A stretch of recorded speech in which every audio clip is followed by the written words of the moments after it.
Bonjour à tous. Dans cette vidéo, on va regarder ensemble comment définir une machine sur AlphaCam. Donc, je vais déjà charger ma machine, qui est un fichier volumique. Idéalement, votre machine, il faut qu'elle soit le plus simple possible.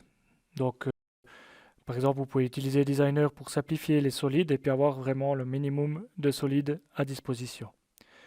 Ce que je vais faire avec cette machine, je vais déjà la déplacer pour que mon origine soit assez proche de ma pièce. Donc je vais prendre ce poids ici du mandrin, je lui dis 0, 0, 0. Et comme ça, mon origine globale, elle est située directement à la bonne place. Ce que je vais encore faire que je n'ai pas dans mon ensemble ici, c'est de créer en fait les axes que je vais utiliser pour les axes de ma machine. On va simplifier, on va déjà cacher ce solide ici. Et je vais simplement utiliser la fonction polyligne, prendre le centre. Et en Y, on va encore la prolonger de 300 mm. Je vais faire la même chose pour le Z. Je vais prolonger de 100 mm. Je réaffiche le tout. Et maintenant, je suis déjà prêt pour définir et configurer ma machine sur AlphaCam. Pour ça, on va simplement aller dans la fonction machine. Et on va lui demander de définir les éléments de machine. On clique par exemple sur celui-ci, on va l'appeler base. Et après, il va simplement me poser quelques questions. Donc, par exemple, cet élément-là, est-ce qu'il se déplace? Non.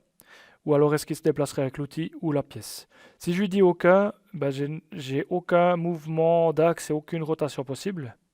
Et après, je peux encore lui donner le type de composant de ma machine. Donc, je lui dis que ça, c'est la base. Et tant que je ne quitte pas la fonction, je vais pouvoir continuer. Ici, je lui dis base 2. Se déplace avec aucun, la base. Et après, ici, par exemple, celui-ci, on va l'appeler axe Y, parce qu'au final, c'est le bloc qui va me permettre de déplacer ma pièce en Y. Donc cette fois, je vais lui dire se déplace avec, non pas l'outil, mais la pièce. Et le mouvement possible de cet élément est uniquement en Y. Je peux lui définir si c'est un axe ou la table. Là, je vais simplement lui dire que c'est la table. Je dis OK. Ici, on lui dit axe X-1. Et cette fois, cet élément va pouvoir se déplacer en Y, mais également en X. Ainsi de suite. Axe X 2.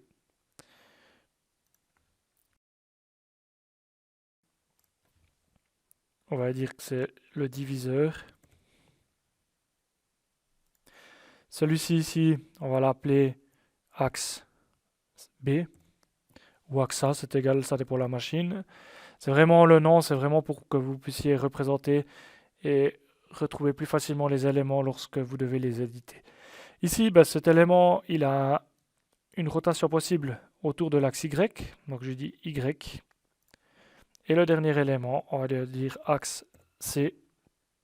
Et il a aussi une rotation possible autour de l'axe Z. Il ne nous reste plus qu'à définir la broche.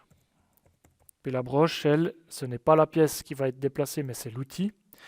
Et cette fois, il n'y a aucune rotation possible, aucun mouvement pour l'axe X et Y. La broche, elle se déplace simplement en Z. Je dis OK.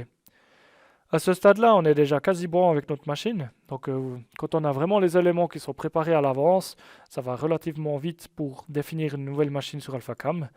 Ce que je vais encore devoir faire, c'est 2-3 petites étapes, c'est définir les axes. Donc là, il va me dire quel est l'axe Y, je dis c'est celui-ci, et quel est l'axe Z, c'est celui-ci. Comme ça, les rotations se feront correctement. Si les rotations elles sont déjà juste par rapport au plan global, pas besoin de redéfinir les axes.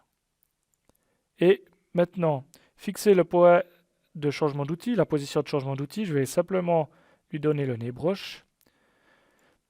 Et pour terminer, on va lui demander encore de configurer la machine.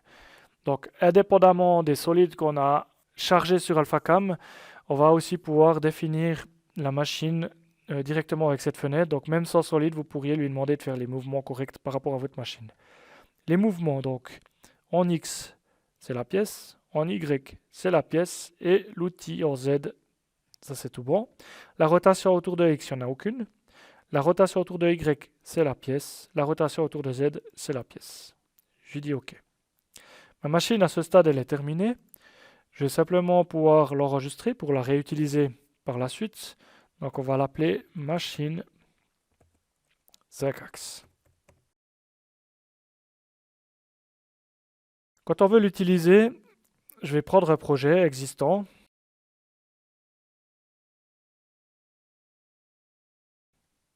Et dans mon projet 23, en fait, j'ai déjà une autre machine qui est chargée, donc on va simplement l'effacer.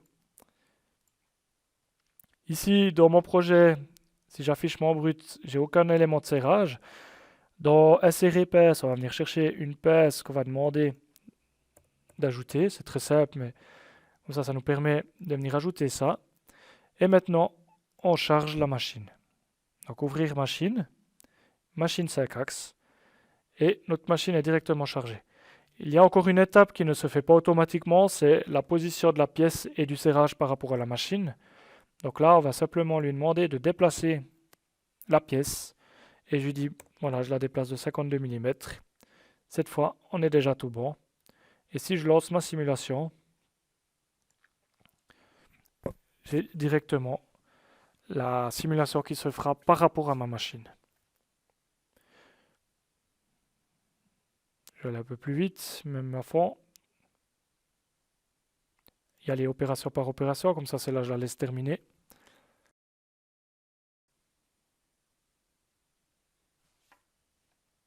Et je remets une vitesse normale pour y regarder un petit peu ce qu'il fait. Avoir les différents éléments de la machine pour avoir une meilleure représentation de sa programmation avec la machine qu'on a ajoutée. À savoir que la machine qu'on a définie n'a pas de lien avec le post-processeur, donc c'est pas parce que j'ai chargé cette machine que je suis bloqué avec mon post-processeur pour cette machine. Je peux quand même générer du code pour d'autres machines.